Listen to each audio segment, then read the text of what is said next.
Professeur Montalesco, bonjour. Bonjour. Je vais vous demander en 2 mots de vous présenter, si c'était nécessaire, mais au moins vos centres d'intérêt particuliers. Je suis le professeur Montalesco, je suis chef du service de cardiologie à la Pitié-Salpêtrière, à l'Institut de cardiologie, et je suis cardiologue interventionnel. Et c'est à ce titre que je vous ai demandé de venir devant notre caméra, parce que ce matin, il y a une présentation des résultats de l'étude ISA REACT 5, un gros programme de nos amis allemands.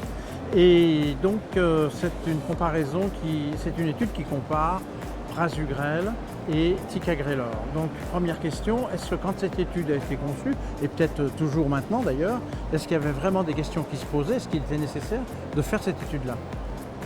Alors, oui, je pense que c'est, pour répondre simplement, je pense que c'est utile d'avoir cette étude-là, parce que c'est la première étude véritablement taillée pour répondre à la question est-ce que dans la classe des inhibiteurs de P2Y12 de dernière génération, ticagrelor et prasugrel, tous les médicaments se valent alors qu'on a eu des comparaisons pour ces médicaments toujours vis-à-vis d'un troisième joueur qui est le clopidogrel.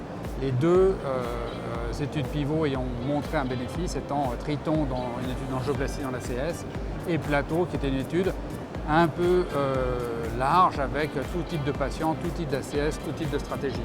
Et les deux études étaient positives, mais rien ne nous dit si l'un ou l'autre des médicaments est supérieur.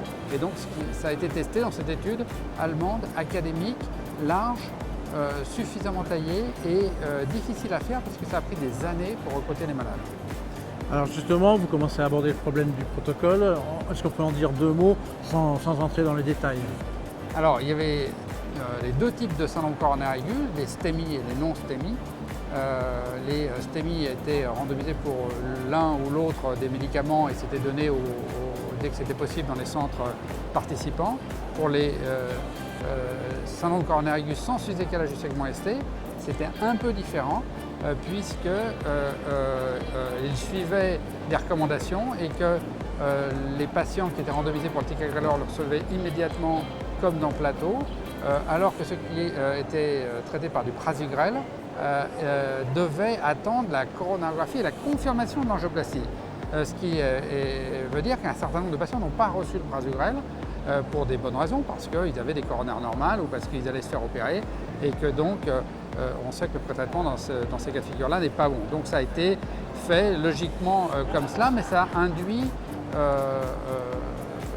quelque chose de particulier, c'est que ça devient une étude de stratégie plus qu'une étude de comparaison de drogue.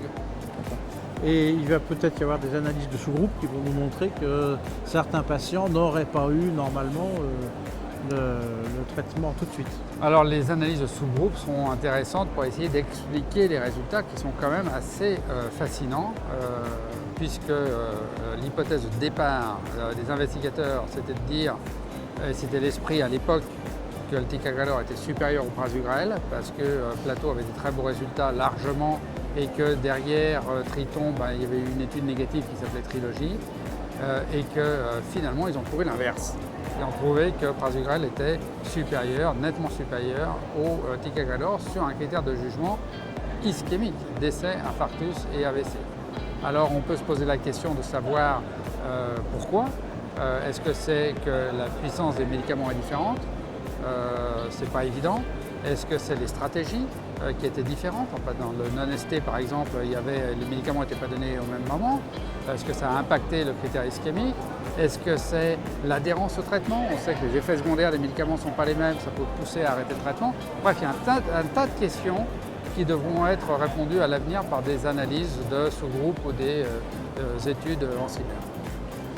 Est-ce qu'aujourd'hui, les résultats de cette étude risquent de changer les pratiques et les vôtres en particulier? Alors, moi je pense qu'il y a un certain nombre de messages derrière cette étude qui sont importants et qu'en particulier, le message global, c'est qu'une approche un peu individualisée du traitement antiplaquettaire avec le prasugrel marche mieux qu'une approche globale. C'est-à-dire, je donne le médicament ticagrelor en l'occurrence à la même dose à tout le monde au même moment. Prasugrel ne dit pas ça. Dans cette étude, prasugrel a été donné à 2 doses différentes. Les patients qui avaient un haut risque hémorragique avaient une dose réduite à un moment différent lorsqu'ils avaient un syndrome coronaire sans sous-décalage de ST. Et donc, on a l'impression quand même que cette stratégie, on va dire intelligente, rend service aux patients en termes de prévention des événements ischémiques. Après, est-ce que les drogues sont suffisamment différentes pour expliquer aussi cet effet? Difficile à dire. Rappelons quand même qu'il y a un agent qui est plus réversible, c'est le ticagrelor, qu'il se prend 2 fois par jour, qu'il y a des dyspnées avec le ticagrelor qu'on n'a pas avec le prasugrel. Tout ça a pu jouer sur la compliance au traitement et sur des trous de traitement chez les patients. Tout ça est à garder quelque part au fond de sa tête, mais le résultat final, c'est que quand même, ajuster ce traitement aux patients, c'est pas mal. Ajuster ce traitement, ok. Est-ce que maintenant il y a d'autres questions que vous vous posez et qui pourraient justifier une autre étude du même genre? Alors je pense qu'on ne verra pas d'autres études. C'est déjà bien qu'on en ait une.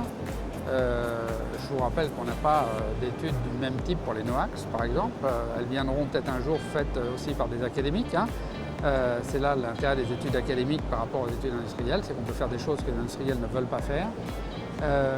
Donc je ne pense pas qu'on verra d'autres études, ce d'autant que le prasugrel est génériqué, y compris dans notre beau pays, pas depuis longtemps, mais c'est un fait, et que le ticagrelor va arriver aussi progressivement en bout de course, et que donc je ne suis pas sûr qu'on voit d'autres études, elles sont difficiles à faire ces études, donc il va falloir quand même se contenter de ce qu'on a. Merci beaucoup. Merci à toi.